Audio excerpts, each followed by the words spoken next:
Assalamualaikum warahmatullahi wabarakatuh. Perkenalkan, nama saya Striani. Saya dari RA17 Manajemen dengan NIM 60 123 2255. Di sini saya akan menjelaskan materi awal sampai akhir MK ilmu pengantar ekonomi.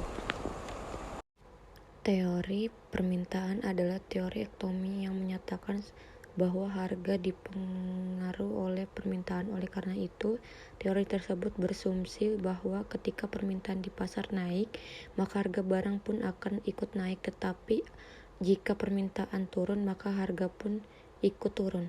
Adapun faktornya, pada teori permintaan terdapat pula beberapa faktor pengaruh di dalamnya yang terdiri pertama harga komoditas yang ada tersebut, kedua harga komoditas lain yang memiliki kaitan erat dengan komoditas yang diinginkan.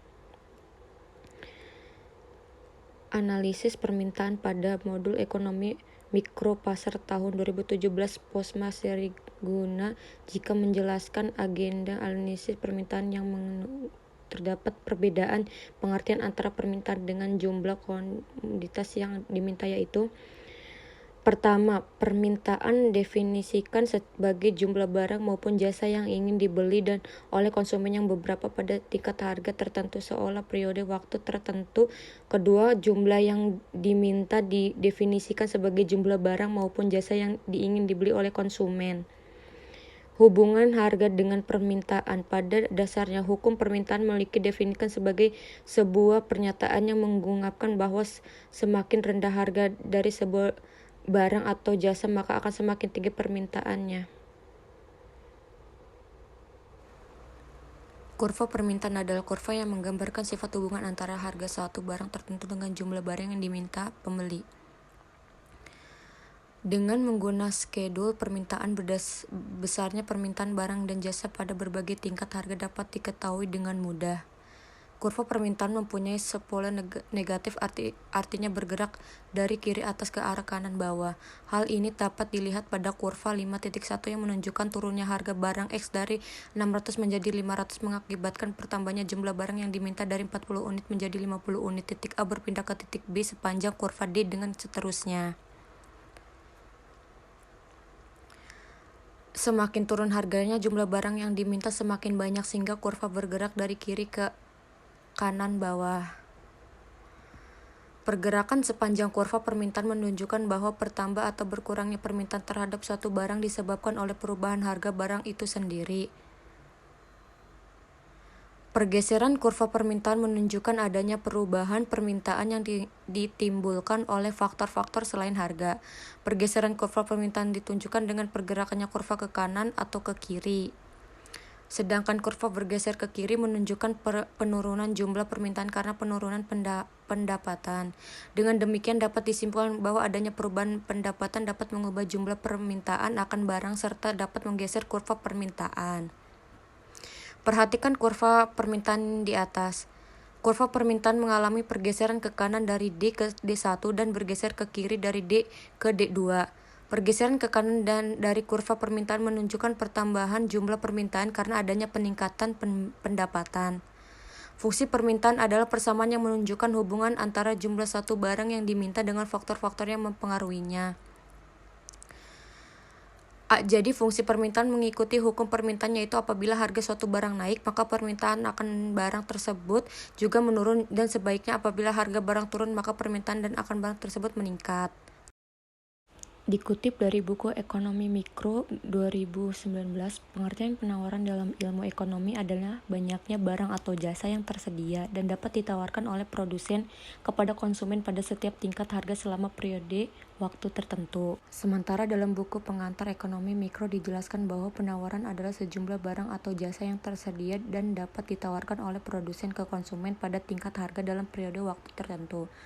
Dalam penawaran ada dua variabel, yaitu jumlah barang maupun jasa yang dijual pada tingkatan harga tertentu. Faktor yang mempengaruhi penawaran. Terdapat beberapa faktor yang mempengaruhi terjadinya penawaran, mulai dari harga barang, biaya produksi, hingga kemajuan teknologi. Berikut penjelasannya. 1. Harga barang. Harga barang merupakan faktor utama untuk kecil besarnya penawaran. Semakin tinggi harga barang, maka penawaran akan semakin tinggi.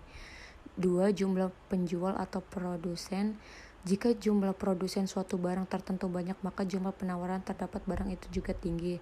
Contoh, suatu daerah menjadi sentra penghasil sepatu, maka penawaran sepatu di daerah itu juga akan tinggi. Bencana alam, di situ situasi ini akan mempengaruhi pada penawaran daerah penghasil suatu produk. Daerah yang terkena bencana alam, maka sejumlah produksinya juga akan menurun.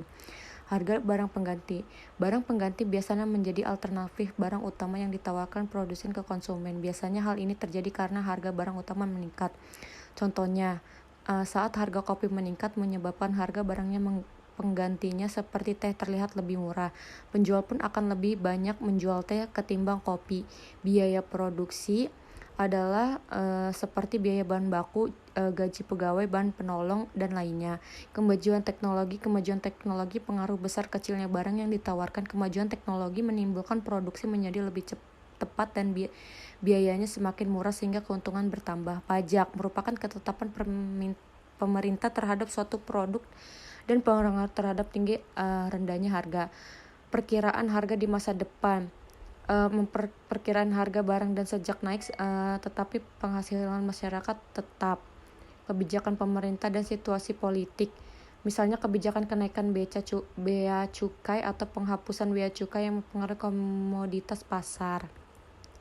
Adapun jenis-jenis penawaran. Satu, penawaran pasar, yaitu jumlah total yang penawaran barang atau jasa yang telah dilakukan oleh seluruh penjual atau produsen pada tingkat harga tersebut. Penawaran perorangan, yaitu sejumlah penawaran barang atau jasa yang dilakukan oleh masing-masing. Bunyi hukum penawaran. Hukum penawaran berbunyi, ketika harga barang naik, maka jumlah barang yang ditawarkan akan meningkat. Fungsi penawaran. Hubungan antara harga dan jumlah barang pada fungsi penawaran selalu berbanding lurus. Hubungan antara banyaknya barang yang ditawarkan dan harga dapat dilihat melalui fungsi berikut. P sama dengan A ditambah B Q, atau Q sama dengan A ditambah B P. Keterangannya, P harga barang per unit, Q jumlah barang yang ditawarkan, A angka konstanta, B kemiringan atau spool atau gradient. Untuk mencari fungsi penawaran dibutuhkan rumus P diambil P1 Q min Q1 sama dengan P2 diambil P1 Q2 diambil Q1. Keterangannya, harga P1 harga diketahui 1, P2 harga diketahui 2, Q penawaran, Q1 penawaran diketahui 1, Q2 penawaran diketahui 2. Contohnya, pada saat harga 600 per unit, jumlahnya penawaran 20 unit. Saat olahraga seharga 80 per unit, jumlah penawaran 30 unit. Tentukan fungsi penawarannya. Jadi P diambil 60, Q min 20 sama dengan 80 diambil 60, 30 diambil 20. P min 60, Q min 20 sama dengan 20 10. 20 Q diambil 400 sama dengan 10 P diambil 600. 20 Q sama dengan 12.000 ditambah 10 P. Q sama dengan min 10 tambah 1 per 2 P. Jadi fungsi penawaran adalah Q sama dengan min 10 tambah 1 per 2 P. Untuk membuat grafik fungsi penawaran, caranya dengan membentuk titik potong terhadap sumbu P dan Q, yaitu memotong sumbu P jika Q sama dengan 0 sama dengan min 10 ditambah 1 per 2 P. 1 per 2 P sama dengan 10 P sama dengan 20. Titik potong terhadap sumbu P adalah 0,20. Memotong sumbu Q jika P sama dengan 0, Q sama dengan min 10 tambah 1 per 2 kosong. Q sama dengan 1 10 ditambah 0, Q sama dengan 1 10. Titik potong sumbu Q adalah min 10,0. Dalam ilmu ekonomi, elastisitas permintaan adalah ukuran perubahan jumlah permintaan barang. Jumlah barang akan dibeli oleh pembeli terhadap perubahan harga barang itu. Pada umumnya, jika harga barang naik, kesediaan pembeli untuk membeli barang tersebut akan menurun. Namun tingkat perubahan ini berbeda-beda. Untuk barang tertentu, kenaikan harga yang kecil akan mengakibatkan permintaan turun atau koefisien N sama dengan 0. 0 kurang dari N kurang dari 1, N sama dengan 1, 1 kurang N kurang 0, 0. N sama dengan 0, 0. Elastisitas inelastis sempurna. Keterangannya, walaupun terjadi perubahan harga, perubahan barang yang diminta tetap sama. Contohnya tanah air. Inelastis, konsumen kurang peka terhadap perubahan harga sebesar 1% sehingga terjadi perubahan barang yang diminta sebesar kurang dari 1%. Kebutuhan primer atau pokok. Elastis uniter, elastis sempurna. Setiap perubahan harga sebesar 1% terjadi perubahan barang yang diminta sebesar 1%. Konsumen peka terhadap perubahan harga sebesar 1% sehingga terjadi perubahan barang yang diminta sebesar lebih dari 1%. Contohnya barang-barang elektronik dan mewah. Walaupun tidak terjadi perubahan harga, perubahan barang yang diminta selalu berubah-ubah. Contohnya BBM dan sembako. Produk Nasional Bruto atau GNP meliputi nilai produk berupa barang dan jasa yang dihasilkan oleh penduduk suatu negara nasional selama 1 tahun, termasuk hasil produksi barang dan jasa yang dihasilkan oleh warga negara yang berada di luar negeri, tetapi tidak termasuk hasil produksi perusahaan asing yang beroperasi di wilayah negara tersebut. Rumus untuk menghitung GNP. GNP sama dengan GDP. Diambil produk neto terhadap luar negeri. Produk nasional bruto adalah total nilai pasar semua produk dan jasa yang dihasilkan dalam 1 tahun dengan tenaga kerja dan properti yang disediakan oleh semua penduduk atau warga negara dimanapun lokasi produksinya. Dengan demikian, produk nasional bruto akan diperhitungkan jumlah. GNP adalah statistik ekonomi yang sama dengan PDB ditambah dengan pendapatan apa saja yang diperoleh untuk penduduk dari investasi luar negeri dikurangi pendapatan yang diperoleh dalam perekonomian dalam negeri dengan penduduk luar negeri. Pengertian inflasi atau apa itu inflasi sebagai kutipan dari laman resmi Bank Indonesia BI. Inflasi adalah diartikan sebagai kenaikan harga barang dan jasa secara umum dan terus-menerus dalam jangka waktu tertentu. Kebalikan dari inflasi adalah deflasi. Deflasi adalah deflasi, yakni penurunan harga barang secara umum dan terus-menerus. Penyebab inflasi karena banyak faktor. Menurut laman resmi Kementerian Keuangan, setidaknya ada 6 faktor penyebab inflasi, antara lain permintaan yang tinggi terhadap suatu barang atau jasa sehingga membuat harga barang atau jasa tersebut mengalami kenaikan. Penyebab inflasi lainnya yakni adanya peningkatan biaya produksi, bertambahnya uang yang berada di masyarakat, dan ketidakseimbangan antara permintaan dan penawaran. Penyebab inflasi berikutnya perilaku masyarakat yang seringkali memprediksi atau bisa disebut sebagai inflasi ekspektasi. Dan terakhir, penyebab inflasi karena kekacauan ekonomi dan politik seperti yang terjadi di Indonesia saat kerusuhan tahun 1988. Adapun dampak inflasi sendiri seringkali identik dengan efek negatif karena kenaikan harga barang sehingga membuat daya beli masyarakat menurun, terutama masyarakat berpendapatan menengah ke bawah.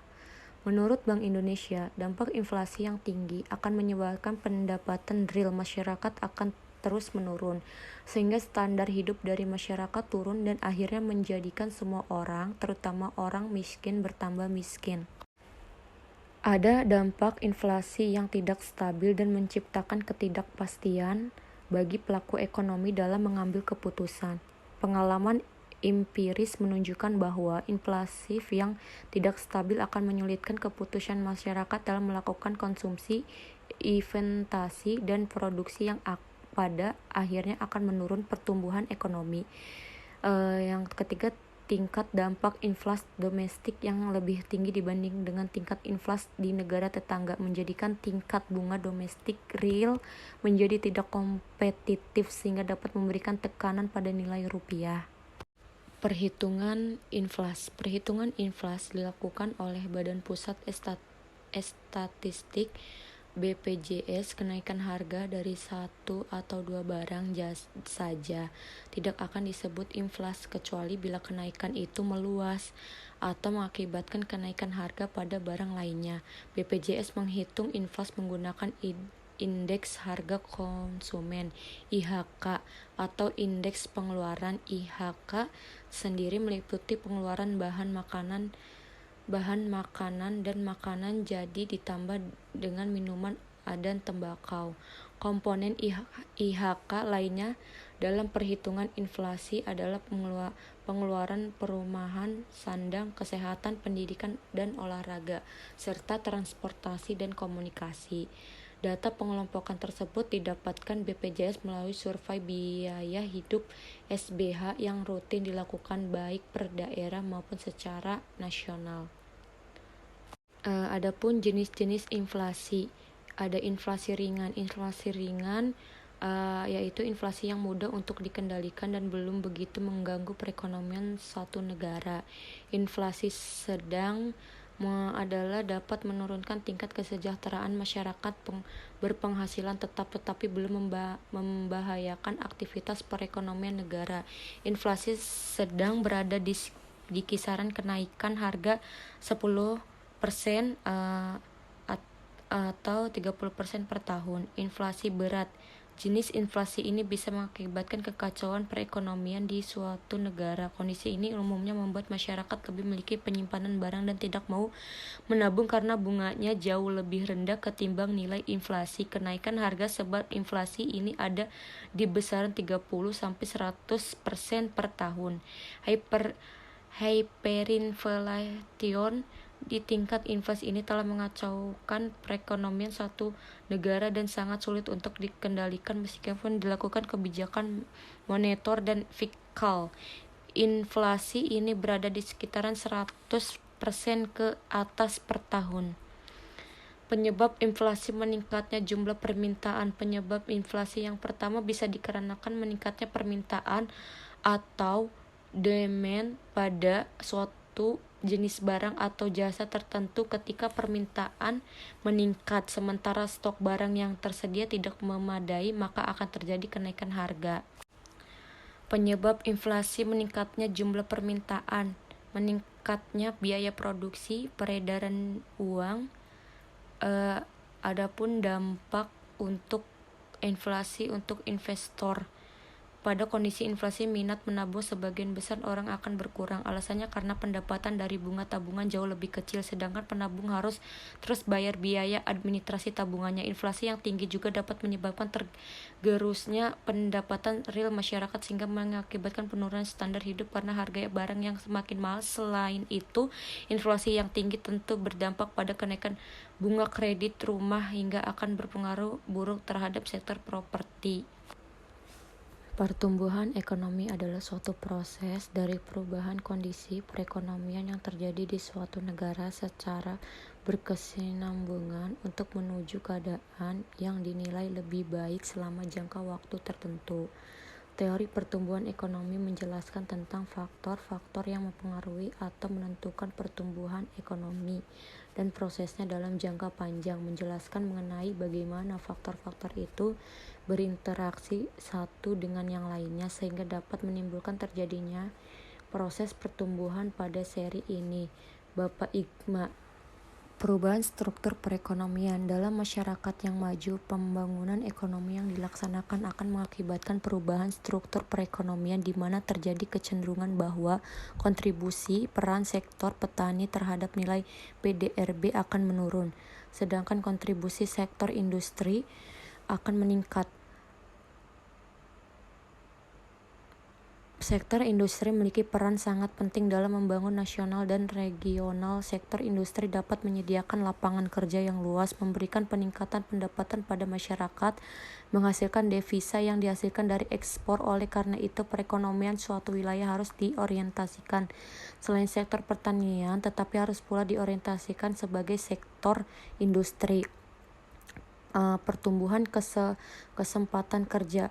Masalah ketenagakerjaan dan kesepakatan kerja merupakan salah satu masalah yang strategis dan sangat mendesak dalam membangun di Indonesia. Penduduk Indonesia yang berjumlah lebih dari 240 jiwa, tingkat pengangguran cukup tinggi dan cenderung bertambah luas akibat krisis finansial negara-negara di dunia. Untuk mengatasi krisis ekonomi yang sangat luas tersebut diperlukan peran pemerintah. Salah satu langkah strategis yang ditempuh adalah pembangunan prasarana, misalnya jalan. Pembangunan jalan yang menjangkau ke seluruh kantong-kantong produksi akan mendorong peningkatan produksi berbagai komoditas. Sektor pertanian dalam arti luas meliputi tanaman pangan, perkebunan, perikanan, peternakan, dan kehutanan, serta barang-barang hasil industri. Pembangunan prasarana dan sarana transportasi akan menunjang perkembangnya berbagai kegiatan di sektor-sektor lainnya, pertanian, perdagangan, industri, pariwisata, dan lainnya. Tingkat dan penyebaran kemudahan. Dalam hal ini, kemudahan diartikan sebagai kemudahan bagi masyarakat dalam memenuhi kebutuhannya, baik memenuhi kebutuhan hidup sehari-hari seperti sandang, pangan, papan, memperoleh pelayanan pendidikan dan kesehatan, kesempatan melakukan ibadah, rekreasi, dan sebagainya, maupun pemenuhan kebutuhan untuk dapat melakukan kegiatan usaha, misalnya pendapatan bahan baku, bahan penolong, suku cadang, listrik, air bersih, dan jasa-jasa seperti jasa angkutan, pemasaran, perbankan, dan lainnya. Produk domestik regional bruto, salah satu konsep yang sangat penting dalam pembangunan ekonomi regional atau wilayah adalah konsep produk domestik regional bruto (PDRB). PDRB merupakan ukuran prestasi keberhasilan ekonomi dari seluruh kegiatan ekonomi. Salah satu indikator untuk melihat pertumbuhan ekonomi di suatu wilayah adalah dengan menggunakan data produk domestik regional bruto (PDRB). Menurut definisi, PDRB adalah sejumlah seluruh nilai barang dan jasa akhir yang dihasilkan oleh seluruh unit ekonomi di suatu wilayah regional tertentu dalam waktu tertentu tanpa melihat faktor kepemilikan. Pertumbuhan ekonomi suatu wilayah diperoleh dari kenaikan PDRB atas dasar harga konstan yang mencerminkan kenaikan produksi barang dan jasa dari tahun ke tahun. Menurut Badan Pusat Statistik BPJS, pada 3 cara perhitungan PDRB dapat diperoleh melalui 3 pendekatan, yaitu pendekatan produksi, pendekatan pendapatan, dan pendekatan pengeluaran. Pendekatan produksi. Menurut pendekatan produksi adalah jumlah nilai barang dan jasa yang dihasilkan oleh berbagai unit produksi suatu wilayah dalam jangka waktu tertentu, biasanya 1 tahun. Unit-unit produksi tersebut dalam penyajiannya dikelompokkan menjadi 9 sektor lapangan usaha, 10 yaitu pertanian, pertambangan dan penggalian, industri pengolahan, listrik, gas, dan air bersih, 5 bangunan dan konstruksi, 6 perdagangan, hotel dan restoran, 7 pengangkutan dan komunikasi, 8 jasa keuangan, persewaan dan jasa perusahaan, dan yang ke-9 jasa-jasa lainnya. Pendekatan pengeluaran PDRB. Menurut pendekatan pengeluaran adalah penjumlahan semua komponen permintaan akhir dari 1. Pengeluaran konsumsi rumah tangga dan lembaga swasta yang tidak mencintai untung nirlaba. 2. Konsumsi pemerintah. 3. Perbentukan modal tetap domestik bruto, investasi dalam jangka waktu tertentu, biasanya 1 tahun. Yang keempat, pembentukan stok. Dan yang kelima, ekspor neto, ekspor dikurangi impor. Pendekatan pendapatan PDRB. Menurut pendekatan pendapatan adalah jumlah balas jasa yang diterima oleh faktor yang ikut serta dalam memproses produksi suatu wilayah dalam jangka waktu tertentu, biasanya 1 tahun. Balas jasa faktor produksi yang dimaksud adalah upah dan gaji, sewa tanah, bunga, modal, dan keuntungan. Perhitungan tersebut sebelum dipatok pajak, penghasilan dan pajak langsung lainnya dalam pengertian PDRB kecuali faktor pendapatan. Maksud pula komponen pendapatan ini menurut sektor disebut nilai tambah bruto NTB sektoral. Jadi PDRB yang dimaksud adalah jumlah dari NTB seluruh faktor lapangan usaha. Untuk memudahkan pemakaian data, maka hasil perhitungan PDRB disajikan menurut pemakaian data, maka hasil perhitungan PDRB disajikan menurut sektor ekonomi atau lapangan usaha yang dibedakan menjadi dua, yaitu PDRB atas dasar harga berlaku ADHB menggambarkan jumlah nilai tambah barang dan jasa yang dihitungkan menggunakan harga berlaku pada tahun berjalan, sedangkan PDRB atas dasar harga konstan ADHK menggambarkan jumlah barang dan jasa yang dihitungkan menggunakan harga pada suatu tahun tertentu yang digunakan sebagai tahun dasar pertumbuhan ekonomi suatu wilayah diperoleh dari kenaikan PDRB atas dasar negara konstan. Dengan demikian perhitungan berdasarkan harga konstan, maka perkembangan ini real dari kuantum produksi sudah tidak mengandung fluktuasi harga, inflasi atau deflasi. Dengan penyajian ADHK ini pertumbuhan ekonomi real dapat dihitung. Faktor pertumbuhan ekonomi. Ada beberapa faktor yang mempengaruhi pertumbuhan ekonomi secara umum, antara lain sumber daya alam, jumlah dan mutu pendidikan penduduk, ilmu pengetahuan dan teknologi, sistem sosial, dan pasar.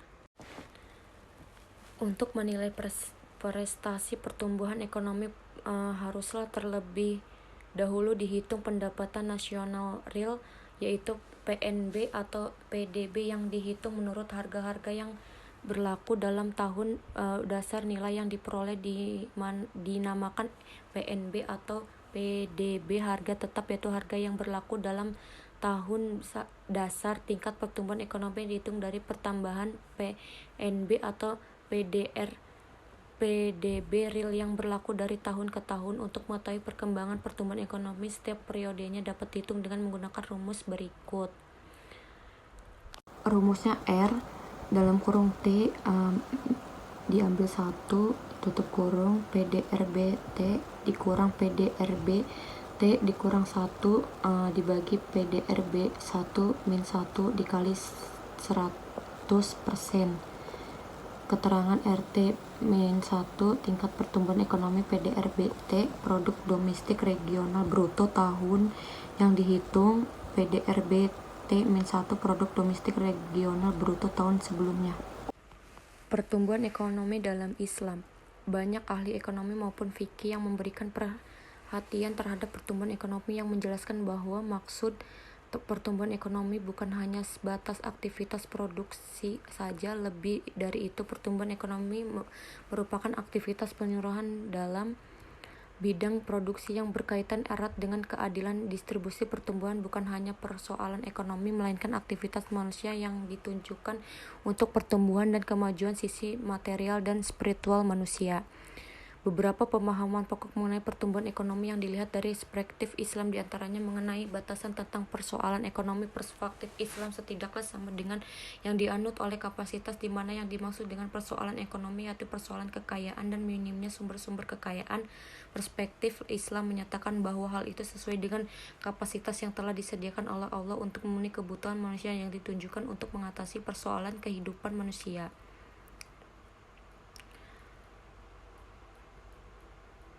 Indikasi pertumbuhan ekonomi perspektif Islam. Dalam Islam, pertumbuhan ekonomi mempunyai pengertian yang berbeda. Pertumbuhan ekonomi harus berdasarkan nilai-nilai iman, takwa, dan konsisten, serta ketekunan untuk melepaskan segala nilai-nilai kemaksiatan dan perbuatan dosa. Hal tersebut tidak menafikan eksistensi usaha dan pemikiran untuk mengejar segala ketingkatan yang sesuai dengan prinsip syariah. Penyediaan infrastruktur perdagangan, baik perdagangan domestik maupun internasional, melarang royalitas konsumsi dan menjaga keseimbangan dan berkonsumsi, mendorong seseorang untuk bekerja dan menjadikan sebagai ibadah, menjauhkan dari diri untuk meminta efisiensi produksi, kemajuan kehidupan ekonomi dan sosial masyarakat, terlebih dalam menggunakan produksi, urgensi pasar. Adapun tujuan tentang investasi, pengertian investasi merupakan satu pengeluaran sejumlah dan sektor guna biayai kegiatan produksi untuk mendapatkan profit di masa yang akan datang. Investasi tercipta dari penanaman modal baik secara langsung maupun tidak langsung oleh berbagai pihak dengan tujuan memperbesar output investasi yang lazim disebut dengan istilah penanaman modal berpengaruh terhadap perekonomian